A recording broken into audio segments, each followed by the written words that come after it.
Hi, how are you? क्या trade war start हो चुका है? 2 अप्रैल को यूएस ने कई सारे देशों पर रेसिप्रोकल टैरिफ्स लगा दिए हैं। रेसिप्रोकल टैरिफ्स का मतलब होता है कि जिन कंट्रीज के साथ यूएस का ट्रेड डेफिसिट है, उन कंट्रीज पर यूएस ने टैरिफ्स लगा दिए हैं। टैरिफ्स इस हिसाब से लगाए हैं डेफिसिट को देखकर। अगर डेफिसिट का रेशो ज्यादा है तो उन कंट्रीज पर टैरिफ ज्यादा है, और जिसका डेफिसिट रेशो कम है उनका कम है। ये ट्रेड डेफिसिट क्या होता है? ट्रेड डेफिसिट का सिंपल मतलब होता है कि कोई भी कंट्री अगर इंपोर्ट ज्यादा करती है, एक्सपोर्ट कम करती है, तो फिर वो ट्रेड डेफिसिट कहलाता है।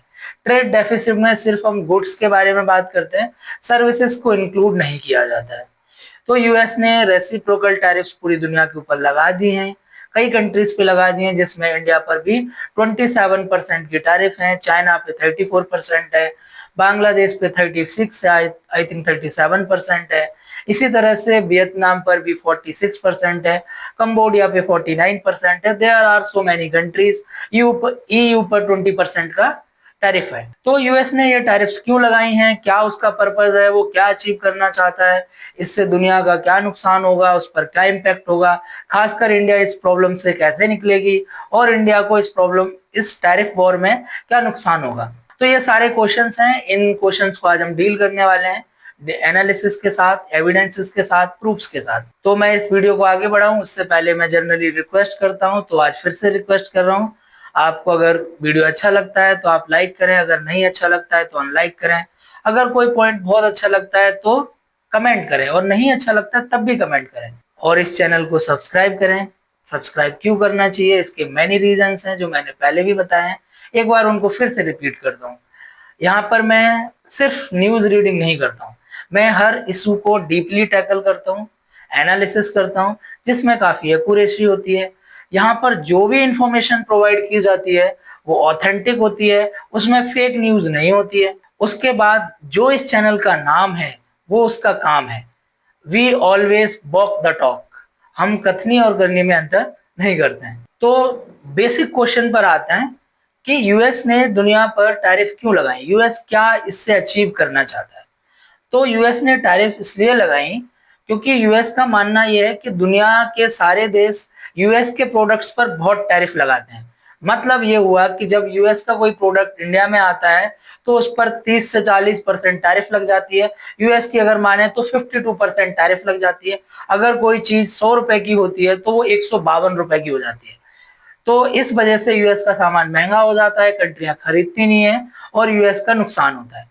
और बदले में यूएस में टैरिफ्स है नहीं, यूएस में टैरिफ सस्ती हैं, तो यहाँ के देश इंडिया, चाइना और अदर कंट्रियां अपना सामान यूएस में बहुत आसानी से बेच पाती हैं। इस वजह से यूएस का बहुत ट्रेड डेफिसिट है। अगर मैं नंबर्स में बताऊं तो 1.2 ट्रिलियन डॉलर्स का ट्रेड डेफिसिट है यूएस का। तो यूएस चाहता है कि रेसिप्रोकल, रेसिप्रोकल मतलब मैं तुम्हारा भला करूं तो तुम भी मेरा भला करो, इस तरह की पॉलिसी अपनाना चाहता है। उसका कहना यह है कि अगर जो कंट्री मेरे ऊपर टैरिफ लगाएगी उस कंट्री के ऊपर मैं भी टैरिफ लगाऊंगा, अगर वो कंट्री टैरिफ को कम कर देगी तो मैं भी टैरिफ कम कर दूंगा। इससे यूएस को क्या फायदा होगा? इससे यूएस को फायदा ये होगा कि यूएस के एक्सपोर्ट्स राइज हो जाएंगे, और यूएस का इन सारे कामों के पीछे एक मेन पर्पस है। यूएस दोबारा से ग्लेडेड एज में लौटना चाहता है, या मैं कहूं कि यूएस दोबारा ग्लेडेड एज यानी गोल्डन एज को रिवाइव करना चाहता है। ये गोल्डन एज क्या है? ये एक टाइम पीरियड है जो 1870 से लेके 1900 तक रहा। ये सिविल वॉर के बाद स्टार्ट हुआ।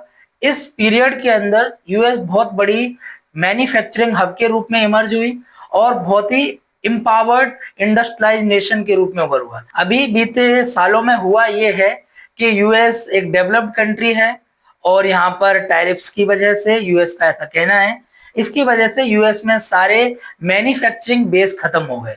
मतलब यूएस में मैन्युफैक्चरिंग नहीं है। जनरली ज्यादातर प्रोडक्ट बाहर से आते हैं, चाइना से आते हैं, इंडिया से आते हैं, कई जगह से आते हैं। तो यूएस दोबारा से मैन्युफैक्चरिंग हब बनना चाहता है। इससे क्या होगा? यूएस की इकोनॉमी दोबारा से स्ट्रांग होगी। यूएस मैन्युफैक्चरिंग हब इसलिए और बनना चाहता है कि यूएस में एक अनएम्प्लॉयमेंट की प्रॉब्लम है। तो यूएस चाहता है कि अगर इसमें मैन्युफैक्चरिंग सेक्टर ग्रो करेगा तो बहुत सारा एम्प्लॉयमेंट जनरेट होगा वहां के लोगों के लिए। प्लस यूएस में इन्फ्लेशन की प्रॉब्लम भी डील होगी इससे। इस तरह की चीजें यूएस को लगती हैं कि वो टैरिफ के साथ अचीव कर सके। तो मैन्युफैक्चरिंग हब टैरिफ से कैसे रिलेटेड है? वो इसलिए रिलेटेड है क्योंकि जब टैरिफ महंगी होगी तो बाहर का सामान महंगा होगा और लोकल मैन्युफैक्चरर्स को हम टैक्स बेनिफिट देके उनको कहेंगे कि तुम यहीं पे प्रोड्यूस करो तो वो सामान सस्ता होगा। तो यूएस के लोग बाहर का सामान खरीदने के बजाय यूएस का ही सामान खरीदेंगे। तो यूएस के जो मैन्युफैक्चरर्स हैं उनको फायदा होगा और वो अपनी मैन्युफैक्चरिंग कैपेसिटी को ग्रो करेंगे।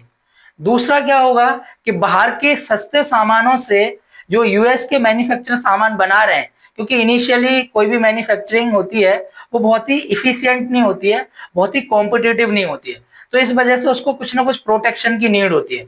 ऐसे समझ लो कि जब कोई बच्चा पहलवानी करना शुरू करता है तो उसको एक प्रोटेक्शन की जरूरत होती है, क्योंकि उसको हम सीधा एक बड़े पहलवान के साथ नहीं लड़वा सकते क्योंकि वो अभी नेसेंट एज में है। ऐसे ही कोई भी सेक्टर जब ग्रो करता है तो वो नेसेंट एज में होता है और अगर उसको कोई प्रोटेक्शन ना दी जाए तो वो डिस्ट्रॉय हो जाता है। ऐसे हर कंट्री करती है, इंडिया भी करती है, अदर कंट्री भी करते हैं। तो यूएस कहता है कि अगर हम टैरिफ लगाएंगे तो यूएस में जो मैन्युफैक्चरिंग बेस है जो नेसेंटली स्टार्ट होगा उसको फायदा होगा, उसको प्रोटेक्शन मिलेगी। तो टैरिफ से ये फायदा होगा। लेकिन मैं ये कहूंगा कि यूएस इन सारी चीजों में गलती कर रहा है। मेरे को ऐसा लगता है कि यूएस के मैन्युफैक्चरिंग करने के पीछे का लॉजिक और ये टैरिफ का लॉजिक देना मुझे तो ठीक नहीं लगता है। इसके कोई कारण है, मैं कारण बता दूं। देखो, मैन्युफैक्चरिंग अगर करनी है किसी भी कंट्री को और वो भी ऐसी कि कॉम्पिटिटिव हो, तो उसके लिए एक सबसे इंपॉर्टेंट चीज होती है कि लेबर सप्लाई जो है वो सस्ती होनी चाहिए। अब यूएस एक डेवलप्ड नेशन है तो वहां पे लोगों की पर कैपिटा इनकम बहुत हाई है। वहां पे लोग 500 रुपए मजदूरी में काम नहीं करेंगे, वहां पे हमेशा ज्यादा पैसा देना होता है। तो डेवलप्ड नेशन में हमेशा मैन्युफैक्चरिंग स्टार्ट करना मुश्किल होता है क्योंकि वहां पर लेबर की सप्लाई कम होती है, लेबर महंगी होती है। अगर यूएस चाहता है कि यूएस के अंदर मैन्युफैक्चरिंग डेवलप हो तो इसके 3 सॉल्यूशन है। पहला सॉल्यूशन ये है कि यूएस के अंदर तो लेबर है नहीं, तो यूएस किसी बाहर की कंट्री से लेबर सप्लाई शुरू कर दे। लेकिन वो कौन कर सकता है? वो माइग्रेंट्स होंगे जनरली, वो इमिग्रेशन से ही हो सकता है। लेकिन यूएस तो एंटी इमिग्रेंट हो गया है। यूएस तो किसी भी बाहर की कंट्री के लोगों को पसंद ही नहीं कर रहा है, तो ये पॉसिबिलिटी खत्म हो जाती है। दूसरा सॉल्यूशन होता है मैन्युफैक्चरिंग करने के लिए कि जहां पर लेबर है वहां पर अपनी इंडस्ट्री लेके चले जाओ, जो कि यूएस की कंपनियां बहुत दिनों से कर रही हैं। एक एग्जांपल लेता हूं एप्पल का। एप्पल के जितने भी मैन्युफैक्चरिंग सेक्टर या असेंबली बेसिस हैं या असेंबली फैक्ट्रियां पहले चाइना में हुआ करती थी, क्योंकि चाइना में लेबर सस्ती है तो आसानी से और सस्ती लेबर सप्लाई मिलती है और तो वहां पे उनको मैन्युफैक्चरिंग सस्ती पड़ती है। लेकिन 2019-2018 के बीच में यूएस ने चाइना के साथ ट्रेड वॉर स्टार्ट कर दिया, तो एप्पल ने अपना धीरे धीरे बेस जो है वो इंडिया में सेटअप कर दिया। अब इंडिया में एप्पल के जो फोन है असेंबल होते हैं, आईफोन इंडिया में असेंबल होते हैं। इसी तरह से एप्पल ने अपने मैन्युफैक्चरिंग बेस को वियतनाम में भी सेटअप किया, जहां पर एयरपोर्ट्स बनते हैं, आईपॉड बनते हैं, मैक बनता है। इस तरह से वही एप्पल कंपनी यूएस में क्यों नहीं मैन्युफैक्चरिंग कर रही? क्योंकि वहां पे लेबर महंगी है, इसलिए वो सस्ती जगहों पे काम करवाती है। तो एक तो तरीका ये होता है, लेकिन अगर ये तरीका अपनाती है यूएस तो फिर वो मैन्युफैक्चरिंग यूएस की नहीं कहलाएगी, वो जिन कंट्रियों में हो रही है उनकी होगी। तो ये भी सॉल्यूशन यूएस के लिए काम नहीं करेगा। तीसरा तरीका क्या है? तीसरा तरीका है आप ऑटोमेशन कर दें, आप रोबोटिक्स लगा दें, आप आदमियों से काम करवाएं नहीं, रोबोट से करवाएं। यूएस इस चीज के लिए कैपेबल है, यूएस चाहे तो ये काम कर सकता है। लेकिन फिर उस लॉजिक का क्या होगा जिसमें कहा गया था कि हम लोगों को एम्प्लॉयमेंट देंगे, अनएम्प्लॉयमेंट बहुत है और जो बाहर के माइग्रेंट्स आते हैं उनकी वजह से एम्प्लॉयमेंट चला जाता है। इस लॉजिक का क्या होगा फिर? तो रोबोटिक्स भी नहीं है एक सॉल्यूशन, जिस तरह से यूएस के प्रेसिडेंट ट्रंप ने अपने इलेक्शन में वादे की। तो मैन्युफैक्चरिंग यूएस को करना है तो वो पॉसिबल नहीं है, एटलीस्ट नाउ। दूसरा, टैरिफ का नुकसान यूएस को इस वजह से भी हो सकता है क्योंकि अगर आपको याद हो तो 2024 के नवंबर प्रेसिडेंशियल इलेक्शन में डेमोक्रेटिक पार्टी हार गई, रिपब्लिकन पार्टी जीत गई और यूएस प्रेसिडेंट डोनाल्ड ट्रंप हो गए। लेकिन सवाल यह है कि डेमोक्रेटिक पार्टी क्यों हार गई? उसके मेनी रीजंस हो सकते हैं, लेकिन उसमें एक सबसे इंपॉर्टेंट रीजन था इन्फ्लेशन, महंगाई। 2020 में कोविड-19 हुआ, उसकी वजह से पूरी दुनिया में तबाही हुई, हमने देखा था। इसकी वजह से यूएस में भी प्रॉब्लम आई, तो यूएस ने इस प्रॉब्लम को डील करने के लिए लोन सस्ते कर दिए, इंटरेस्ट रेट कम कर दिए और इंटरेस्ट रेट कम करने की वजह से इन्फ्लेशन राइज हुआ। इन्फ्लेशन राइज हुआ जिसको जो डेमोक्रेटिक गवर्नमेंट थी वो काउंटर नहीं कर पाई और इस वजह से इलेक्शन भी हार गई। अगर कोई जानना चाहता है कि इंटरेस्ट रेट और इन्फ्लेशन में क्या रिलेशन है, मनी एंड बैंकिंग कैसे काम करती है, मैं इस पे वीडियो कर सकता हूं, लेकिन एक्चुअली में अभी मेरे को टाइम नहीं है। और अगर आप लोग चाहते हैं कि मैं इस पे वीडियो करूं, इसको प्रॉपर एक्सप्लेन करूं, तो कम से कम मेरे को लगता है अगर 15 से 20 या 30 लोग इस बात को एक लिए कमेंट करते हैं तो फिर मैं इस पे एक वीडियो करूंगा, फिर जिसमें मैं एक्सप्लेन करूंगा बहुत ही प्रॉपरली कि मनी एंड बैंकिंग कैसे काम करती है, इंटरेस्ट रेट और इन्फ्लेशन का कैसे रिलेशन होता है, आरबीआई कैसे रेगुलेट करती है कि देश में महंगाई ना हो। तो ये सारी चीजें मैं उस वीडियो लेक्चर में एक्सप्लेन करूंगा। तो डेमोक्रेटिक पार्टी इलेक्शन हार गई इस वजह से, इन्फ्लेशन की वजह, लेकिन टैरिफ की वजह से भी इन्फ्लेशन राइज होगा। वो कैसे होगा? वो इससे होगा कि यूएस में मैन्युफैक्चरिंग बेस है नहीं, तो सारा सामान बाहर से आता है, लेकिन टैरिफ लगा देगा तो ये सारा सामान बाहर से आएगा और कंज्यूमर्स को महंगा मिलेगा ये सामान। तो जब सामान महंगा मिलेगा, इसी को महंगाई कहते हैं, तो इन्फ्लेशन राइज होगा, तो वो पर्पस डिफीट होगा जिस पर्पस के लिए वो इलेक्शन जीत के आए। तीसरा नुकसान यूएस को स्टैगफ्लेशन का हो सकता है। स्टैगफ्लेशन क्या होता है? ये इकोनॉमिक्स का एक फिनोमेना है या इकोनॉमिक का टर्म है। इसको हम कहते हैं स्टैगफ्लेशन, मतलब स्टैग्नेशन प्लस इन्फ्लेशन। स्टैग्नेशन मतलब जीडीपी ग्रोथ कम होते जाना या जीडीपी ग्रोथ रुक जाना, प्लस इन्फ्लेशन भी होना साथ में, अनएम्प्लॉयमेंट भी होना साथ में।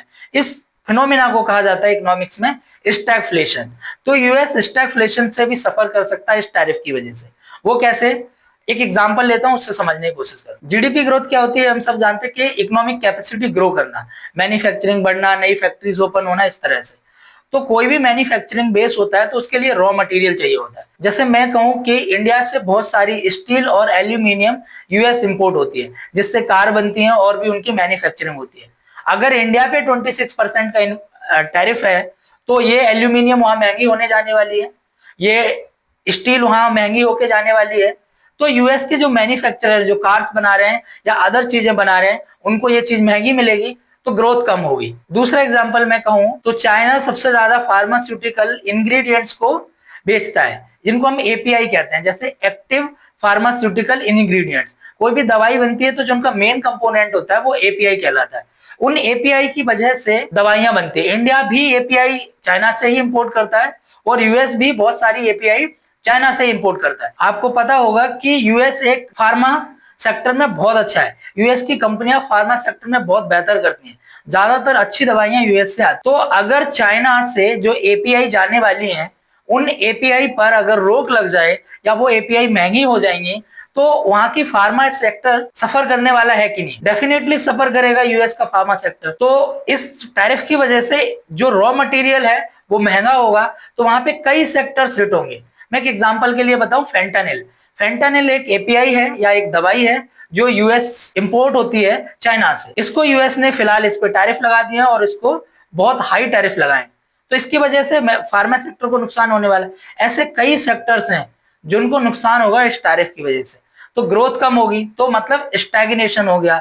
और इन्फ्लेशन क्यों होगा? क्योंकि कई और सामान भी महंगे होंगे जो कंज्यूमर्स को महंगे मिलेंगे, तो इन्फ्लेशन भी होगा। तो इस प्रॉब्लम को मिला के क्या बोला जाएगा? स्टैग इन्फ्लेशन, जो कि यूएस सफर कर सकता है इससे। चौथा रीजन, जो लोग, बहुत सारे लोग यूएस की तारीफ इसलिए भी कर रहे हैं या यूएस में बैठे लोग ये सोचते हैं, जो टैरिफ के सपोर्टर हैं, वो ये सोचते हैं कि टैरिफ लगने से यूएस का करीब करीब $6 ट्रिलियन का फायदा होगा 10 ईयर्स के अंदर। डेफिनेटली, क्योंकि इंपोर्ट क्या होता है? टैक्स टाइप है, एक टैक्स है, तो उससे टैक्स रेवेन्यू जनरेट होगा, $6 ट्रिलियन का फायदा हो सकता है, डेफिनेटली हो सकता है। लेकिन इसके अपोजिट भी एक लॉजिक है। वो लॉजिक ये है कि एक इंस्टीट्यूट है जिसका नाम है modified Peterson Institute for International Economics model. इस इंस्टीट्यूट ने एक मॉडल बनाया, पूरा इस टैरिफ के सिनेरियो को चेक किया और उससे रिपोर्ट ये निकल के आई कि यूएस को करीब करीब $7.8 ट्रिलियन की जीडीपी का नुकसान हो सकता है इस टैरिफ की वजह से। तो $6 ट्रिलियन का फायदा हो रहा है रेवेन्यू की वजह से, लेकिन $7.8 ट्रिलियन का नुकसान भी हो सकता है। तो ओवरऑल नेट क्या हुआ? नेट हुआ 2 समथिंग ट्रिलियन का नुकसान। तो यूएस को ये भी नुकसान उठाना पड़ सकता। तो फाइनली टैरिफ से नुकसान मुझे ज्यादा दिख रहा है, मुझे फायदा कम दिख रहा है। दूसरा क्वेश्चन, अब हम इस बात को लेके एनालिसिस करते हैं कि इसका दुनिया पर क्या इंपैक्ट हो सकता है। तो इसके लिए मैं सबसे पहले एक कुछ डेटा देता हूं। वो डेटा यह है कि अगर यूएस की हम सारी टैरिफ्स को जोड़ें तो ऑन एन एवरेज 26% टैरिफ सारे देशों पे लगाएगी। किसी पे ज्यादा है, किसी पे कम है, लेकिन एवरेज लगाएं तो 26% का टैरिफ है। लेकिन एक ऑस्ट्रेलियन स्टडी हुई थी 2017 में, उसमें यह कहा गया था कि अगर G20 की जितनी भी कंट्रियां हैं, G20 एक ग्रुप है वर्ल्ड की जो 20 बड़ी इकोनॉमीज हैं उनका ग्रुप है, उसको हम G20 कहते हैं। अगर G20 की सारी कंट्रीज पर 15% की इंपोर्ट ड्यूटीज लगा दी जाए या इंपोर्ट टैरिफ लगा दी जाए तो दुनिया रिसेशन में जा सकती है। तो आप अंदाजा लगा सकते हो, यहां पर टैरिफ 26% है, जबकि ऑस्ट्रेलियन स्टडी सिर्फ 15% टैरिफ की कहती है। तो दुनिया पर एक रिसेशन का खतरा मंडरा रहा है। दूसरा एक सबसे बड़ा एग्जांपल है जो हिस्ट्री से है, इकोनॉमिक हिस्ट्री से है। यूएस ने इकोनॉमिक डिप्रेशन से, जिसको हम ग्रेट इकोनॉमिक डिप्रेशन कहते हैं, what is great about it I don't know. लोग इसको ग्रेट क्यों कहते थे? डिप्रेशन अच्छा हो सकता है, उसको ग्रेट कहते थे। तो 1929 में हम सब लोग जानते हैं ग्रेट डिप्रेशन आया, और ग्रेट डिप्रेशन में की वजह से यूएस को बहुत सफर हुआ था। और बहुत से लोग तो ये भी कहते हैं कि ग्रेट डिप्रेशन ही कारण बना सेकंड वर्ल्ड वॉर का, जिसमें जर्मनी का बहुत नुकसान हुआ और जर्मनी को कई इकोनॉमिक हार्डशिप आई, जिसकी वजह से हिटलर का राइज हुआ और फिर सेकंड वर्ल्ड वॉर हुआ। उसमें नहीं जाऊंगा मैं लेकिन ग्रेट इकोनॉमिक डिप्रेशन की बात करना चाहूंगा, जिसमें यूएस बहुत सफर हुआ था। यूएस ने इस प्रॉब्लम्स को डील करने के लिए एक एक्ट लेके आए थे जिसको स्मूथ हॉली एक्ट कहते थे। इस एक्ट के तहत करीब करीब 20,000 प्रोडक्ट्स पर इंपोर्ट टैरिफ लगाई गई, मतलब टैरिफ्स लगाए गए यूएस की जो लोकल इंडस्ट्रीज हैं, फार्मर्स हैं, उनको प्रोटेक्ट करने के लिए। इकोनॉमिस्ट का मानना यह है, जब ग्रेट एनालिसिस की उन्होंने, तो उन्होंने पाया कि जो ये एक्ट था, ये टैरिफ लगाने का काम किया था जो यूएस ने, इसकी वजह से इकोनॉमिक डिप्रेशन लंबे टाइम तक चला। अदरवाइज वो इकोनॉमिक डिप्रेशन पहले खत्म हो सकता था। तो ये दो प्रूफ ये बताते हैं कि टैरिफ लगाने से मुश्किल हो सकती है। तीसरा एक फिगर और मैं देता हूं, यूएस एक ऐसी कंट्री है जिसका अकेले का पार्ट 25% है ग्लोबल जीडीपी में। अगर पूरी दुनिया एक साल के अंदर 100 रुपए कमाती है तो उसमें 25 रुपए यूएस कंट्रीब्यूट करता है। तो यूएस अगर टैरिफ लगाता है तो इसका परिणाम पूरी दुनिया में देखने को मिलेगा, पूरी दुनिया हिल जाएगी, डेफिनेटली हिलेगी। तो इन दो एग्जांपल से आपको पता चला होगा, एक तो ऑस्ट्रेलियन स्टडीज से और दूसरा हॉले स्मूथ एक्ट से, कि दुनिया को अब रिसेशन का खतरा है, मतलब मंदी का खतरा है। दूसरा दुनिया के लिए अगर कोई सबसे बड़ा इंपैक्ट मुझे दिखाई दे रहा, वो ये दिखाई दे रहा है कि जो दुनिया की इमर्जिंग इकोनॉमीज हैं, डेवलपिंग इकोनॉमीज हैं, उनको बहुत नुकसान होने वाला है। वो रीजन क्या है? एक तो इमर्जिंग इकोनॉमीज हैं, वो बहुत हद तक एक्सपोर्ट्स पे डिपेंडेंट हैं। वो चाहते हैं कि उनकी कंट्री जो भी प्रोडक्शन कर रही है उसका मार्केट में एक्सेस मिले, दुनिया में उनके प्रोडक्ट को जगह मिले। तो ये टैरिफ वॉर से नुकसान होने वाला है, वो एक जगह नहीं मिलेगी। दूसरा, जो कंट्रीज हैं, चाइना लाइक कंट्रीज और अदर कंट्रीज जो मैन्युफैक्चरिंग में काफी पावरफुल हैं, वो अगर यूएस में इंपोर्ट नहीं करेंगी तो वो किसी न किसी तरह से अपने प्रोडक्ट को रीरूट करेंगी इन इमर्जिंग इकोनॉमीज में। ये इमर्जिंग इकोनॉमीज की मार्केट्स को फ्लड कर देंगी। चाइना के प्रोडक्ट इतना डंप किया जाएगा इन इमर्जिंग इकोनॉमीज में। ये इमर्जिंग इकोनॉमीज को, इंडिया भी एक इमर्जिंग इकोनॉमी है। ये हमने 2020 के बाद से हमने देखा भी है, इसका प्रूफ भी है। प्रूफ मैं देता हूं, 2020 में गलवान क्लैश हुआ, हमारे आर्मी और चाइनीज आर्मी के बीच में झगड़ा हुआ था, जिसको हम पैंगोंग लेक पर, और जिसमें हमारे करीब करीब 20 सोल्जर्स की डेथ भी हो गई थी, शहीद हो गए थे वो। तो उसकी वजह से हमने चाइना पे रेस्ट्रिक्शंस लगा दिए, चाइना से हमने सामान मंगवाना बंद कर दिया था। लेकिन फिर भी चाइना का सामान इंडिया में आया, लेकिन चाइना ने वो रीरूट करके भेजा। रीरूट कैसे किया? जैसे चाइना ने खुद का प्रोडक्ट खुद ना बना के अपना प्रोडक्ट को वियतनाम, कंबोडिया ऐसी कंट्रियों से होकर बेचा। इसको डीजीटीआर और डीपीआईआईटी जैसी हमारी जो ट्रेड से डील करने वाली एजेंसी है, उन्होंने रिपोर्ट भी किया। उन्होंने कहा कि चाइना एक्चुअली में हमारी मार्केट्स में अपना सामान रीरूट कर रही है। हमको ऐसा लग रहा है कि ये सामान वियतनाम से आ रहा है, लेकिन ऐसा नहीं है। वो सामान वियतनाम से आ जरूर रहा है, बट वो सामान चाइना का ही है। तो इस तरह से जो बड़ी मैन्युफैक्चरिंग इंडस्ट्रीज हैं या बड़ी मैन्युफैक्चरिंग कंट्रीज हैं, वो अपने सामान को रीरूट करेंगी। वो यूएस के लिए भी रीरूट करेंगी, ये भी हमने देखा था। 2018 और 2019 में प्रेसिडेंट डोनाल्ड ट्रंप ने चाइना के साथ ट्रेड वॉर स्टार्ट कर दिया, लेकिन वो इससे कुछ फायदा ले नहीं पाए। चाइना यूएस में ज्यादा इंपोर्ट करती है, तब भी चाइना ने अपना सामान रीरूट करके बेचा। चाइना का एक्सपोर्ट कम नहीं हुआ। कोई भी फिगर उठा के देख लो, अभी तक आप पाओगे कि चाइना का एक्सपोर्ट हर साल बढ़ता गया है। तो इमर्जिंग इकोनॉमीज में चाइना का बहुत सामान आएगा। चाइना जैसी इकोनॉमीज का बहुत सारा सामान आएगा। अभी आपने रिसेंटली नोट किया है कि चाइना ने अब जो हमारा झगड़ा हुआ था गलवान के बाद, उसके स्टेटस को पे लौटने वाली है, मतलब जो जमीन हड़पी थी उस जमीन को वापस करने वाली है। प्लस उसके बाद अभी अभी 4-5 दिन पहले की बात है, हमारे जो फॉरेन सेक्रेटरी हैं विक्रम मिस्री और चाइनीज काउंटर पार्ट ने केक भी काटा था 75 साल के डिप्लोमेटिक रिलेशन का।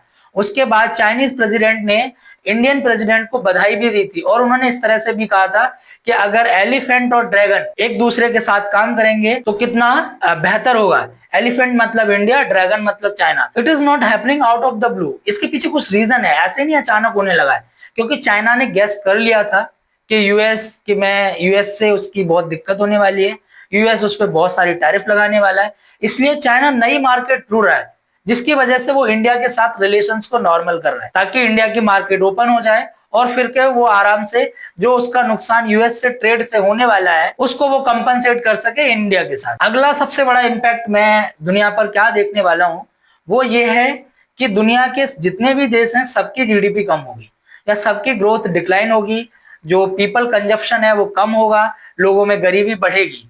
रीजन बताता हूं मैं एक एग्जांपल के साथ समझना। सपोज करो इंडिया स्टील और आयरन यूएस के लिए एक्सपोर्ट करता है और यूएस इन मटेरियल्स को यूज करके मशीनरी बनाता है, वो टेक्सटाइल मशीनरी है जिसको बांग्लादेश इंपोर्ट करता है, जिसको टेक्सटाइल बना के फिर वो टेक्सटाइल को दोबारा यूएस और बाकी कंट्रियों में एक्सपोर्ट करता है। तो सपोज करो कि जब आयरन और स्टील पे टैरिफ है तो ये महंगा होगा, जब ये महंगा होगा तो यूएस में जो मशीन बन रही है वो भी महंगी होगी, जब यूएस से ये मशीन बांग्लादेश इंपोर्ट करेगी तो उसके लिए भी ये महंगी आएगी, और ये जब महंगी आएगी तो बांग्लादेश में जो बनने वाली टेक्सटाइल है वो भी महंगी होगी। इस एग्जाम्पल को तुम पूरी दुनिया में अप्लाई कर सकते हो। आज के टाइम में कोई भी कंट्री अकेली नहीं है, everything is linked, her country एक दूसरे के साथ लिंक्ड है। तो अगर ये टैरिफ वॉर चलेगा तो पूरी दुनिया में जीडीपी ग्रोथ कम होगी, सारी फर्म्स को महंगा पड़ेगा सामान, जो कंपनी है उनके प्रॉफिट मार्जिन कम होंगे, जब प्रॉफिट मार्जिन कम होंगे तो बहुत लार्ज स्केल पे वो लेबर को छुट्टी दे देंगे, अनएम्प्लॉयमेंट बढ़ेगा और लोगों की आमदनियां कम होंगी। जब लोगों की आमदनियां कम होंगी तो फिर लोग कंजप्शन से कम होगा उनका, जब कंजप्शन कम होगा तो वो लोन के लिए जाएंगे, लोन के लिए जाएंगे तो डेट में फंसेंगे। कई सारी प्रॉब्लम्स लिंक्ड हैं, there can be many problems. मुझे नहीं लगता है कि ये टैरिफ अच्छे के लिए हो रही है। अब मैं लास्ट में बात करता हूँ कि इस टैरिफ वॉर से या इस ट्रेड वॉर से इंडिया को क्या दिक्कत हो सकती है या इंडिया पे क्या इम्पैक्ट आएगा, वो इम्पैक्ट पॉजिटिव होगा क्या नेगेटिव होगा। मैं इन सारी चीजों के बारे में बात करूं इससे पहले मैं कुछ डेटा बताना चाहता हूं, कुछ आपको जानकारी देना चाहता हूं ताकि आप इंडिया की सिचुएशन को बेहतर समझ सकें। पहला डेटा ये है कि इंडिया और यूएस बहुत बड़े ट्रेड पार्टनर हैं। US is the largest trade partner of India. India जितना भी एक्सपोर्ट करती है उसमें 18% इंडिया सिर्फ यूएस के लिए एक्सपोर्ट करती है। एग्जाम्पल के थ्रू अगर इंडिया 100 रुपए का सामान एक्सपोर्ट करती है तो 18 रुपए का सामान सिर्फ यूएस में जाता है। तो इंडिया यूएस पे बहुत डिपेंडेंट है अपने सामान को बेचने के लिए। तो इंडिया पर अगर 26% का टैरिफ लगता है तो ये नुकसान होगा। इंडिया और यूएस के बीच में करीब करीब $130 बिलियन का ट्रेड होता है और इंडिया और यूएस के बीच में ट्रेड डेफिसिट है करीब करीब 45 बिलियन का, जो 2024 में है। मतलब इंडिया 45 बिलियन का ज्यादा सामान एक्सपोर्ट करती है और यूएस कहें तो 45 बिलियन का सामान कम एक्सपोर्ट करता है। तो इंडिया के लिए यूएस एक बहुत इंपॉर्टेंट ट्रेडिंग पार्टनर है। इंडिया मेनली यूएस के लिए क्या एक्सपोर्ट करता है, तो इंडिया मेनली एक्सपोर्ट करता है pharmaceutical, petroleum products, James, aluminium, steel, ये सब चीजें हैं। तो इसकी वजह से टैरिफ की वजह से इन सारे सेक्टर्स पे असर तो हो गई। बदले में यूएस इंडिया में क्या एक्सपोर्ट करता है, जैसे सोयाबीन एक्सपोर्ट करता है, जैसे चना एक्सपोर्ट करता है, दालें एक्सपोर्ट करता है, ड्राई फ्रूट्स एक्सपोर्ट करता है, एप्पल एक्सपोर्ट करता है, डेयरी प्रोडक्ट्स एक्सपोर्ट करता है। तो ये एक दिक्कत है। इंडिया और यूएस ट्रेड वॉर में नहीं फंसना चाहते हैं। इंडिया बिल्कुल भी नहीं चाहता है कि वो रिटेलिएट करे, मतलब यूएस ने अगर हमारे ऊपर टैरिफ लगाए हैं तो हम भी उसके ऊपर टैरिफ लगा दें। इससे प्रॉब्लम है, इंडिया को पता है कि नुकसान होगा और यूएस भी नहीं चाहता है। यूएस एक्चुअली में ये टैरिफ वॉर खेल ही इसीलिए रहा है क्योंकि कि पूरी दुनिया के सारे देशों को टैरिफ से धमकाएं या टैरिफ लगा के उनको प्रॉब्लम करें ताकि वो टेबल पर आए, नेगोशिएशन टेबल पर आए और हमारे साथ एक डील करें। उस डील में यूएस कुछ ना कुछ इन कंट्रीज से कंसेशन लेके अपना काम करवा सकता है। अगर रिटेलिएशन शुरू हो गया, जैसे कि चाइना ने कहा है कि वो रिटेलिएट करेगी, कनाडा ने कहा वो भी रिटेलिएट करेगा, यूए कह रहा we are thinking about it, तो अगर रिटेलिएशन शुरू हुआ तो ये टैरिफ वॉर यूएस के लिए ही बहुत महंगा पड़ने वाला है, बाकी दुनिया के लिए भी महंगा पड़ेगा। और जो ट्रंप की एक्चुअली में पॉलिसी है, वो एक्चुअली में चाहते हैं कि इस टैरिफ वॉर की वजह से कंट्रियां नेगोशिएशन करने पे आए और नेगोशिएशन में उनको कुछ ना कुछ कंसेशन मिल जाए, बस इतनी सी बात है। तो इंडिया और यूएस के बीच में ट्रेड डील की बात चल रही है। करीब करीब 1 महीने से हम देख रहे हैं, हमारे जो कॉमर्स मिनिस्टर पीयूष गोयल है वो कई दिन यूएस में थे और इसी ट्रेड डील को लेके बात कर रहे हैं। इस ट्रेड डील के बारे में कहां तक ये ट्रेड डील पहुंची है बहुत कम जानकारी है, पब्लिक डोमेन में इसके बारे में बहुत कम पता है, लेकिन अलग अलग न्यूज़पेपर, अलग अलग न्यूज एजेंसीज के थ्रू कुछ ना कुछ जानकारी निकल के आई। उसमें एक जानकारी ये निकल के आई है कि इंडिया और यूएस के बीच में ट्रेड डील इसलिए भी नहीं हो पा रही है क्योंकि एग्रीकल्चर प्रोडक्ट बीच में आ रहे हैं। इंडिया एग्रीकल्चर प्रोडक्ट में बिल्कुल भी कंसेशन देना नहीं चाह रही है और यूएस इसी में कंसेशन मांग रही है। यूएस कह रही है कि इंडिया को अपनी एग्रीकल्चर मार्केट मेरे के लिए जगह देनी चाहिए ताकि यूएस के फार्मर्स को फायदा हो सके। लेकिन इंडिया देखो, इंडिया में फार्मिंग सेक्टर एक बहुत ही इमोशनल इशू हो जाता है। अगर इंडिया के फार्मर्स को कुछ भी मुश्किल हुई, वैसे भी इंडिया के फार्मर्स की बहुत ज्यादा अच्छी स्थिति नहीं है, कई फार्मर्स सुसाइड करते हैं हर साल। अगर इससे और भी सिचुएशन खराब हुई तो पॉलिटिकली ये इशू बहुत बिगर होने वाला है, इलेक्शन हारना जीतना हो जाएगा इस इशू को लेके। तो इस वजह से गवर्नमेंट कोई भी रिस्क नहीं लेना चाहती है। गवर्नमेंट हमेशा एग्रीकल्चर सेक्टर को लेके बहुत सेंसिटिव है। जब भी डब्ल्यूटीओ में एग्रीकल्चर सेक्टर को लेके जो भी कंट्री बात करती है इंडिया की एग्रीकल्चर सेक्टर को लेके या एग्रीकल्चर सेक्टर को रिफॉर्म करने के लिए ताकि इंडिया को ओपन करे वो एग्रीकल्चर सेक्टर और बाकी कंट्रियों को जगह मिले, इंडिया इस बात को लेके बहुत भयंकर तरीके से रिटेलिएट करती है। इंडिया बर्दाश्त नहीं करती इस बात को बिल्कुल भी। डब्ल्यूटीओ में हमारा कई सालों तक झगड़ा हुआ यूएस के साथ एग्रीकल्चर सेक्टर को ही लेकर। क्यों? क्योंकि इंडिया में, अब तुम सोच के देखो कि अगर इंडिया ने अगर अपना सेक्टर खोल दिया, यूएस के प्रोडक्ट्स के लिए ओपन कर दिया, टैरिफ हटा दी, अभी हमारे यहाँ पर 100 से लेके 300% तक टैरिफ है एग्रीकल्चर सेक्टर में। अगर ये खोल दी तो यहाँ के सोयाबीन के किसान, यहाँ के चने दाल के किसान, इवन व्हीट और राइस उगाने वाले किसानों को भी बहुत दिक्कत हो सकती है, कॉटन के किसानों को बहुत दिक्कत हो सकती है। तो इस वजह से एग्रीकल्चर एक बहुत बड़ी प्रॉब्लम बन के आ रही है, इसकी वजह से ट्रेड डील फाइनल नहीं हो पा रही है। तो हम बात करते हैं कि इस टैरिफ से क्या दिक्कत होगी इंडिया को। यहाँ पे दो तरह के ओपिनियन निकल के आ रहे हैं। कुछ लोग ये कह रहे हैं कि इससे इंडिया को फायदा होगा।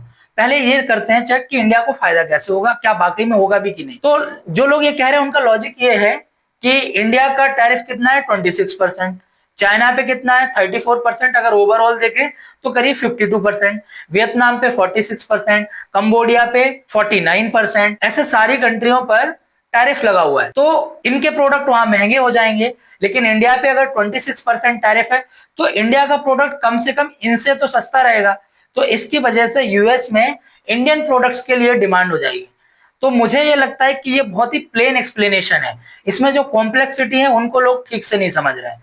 मैं बताता हूं कैसे। अब मान लो चाइना का प्रोडक्ट महंगा भी है 52%, एक एग्जांपल ले लूं कि चाइना इलेक्ट्रिक कार बेच रही है, उस पर अगर 52% अगर टैरिफ लग जाए तो वो 52% महंगी हो जाएगी।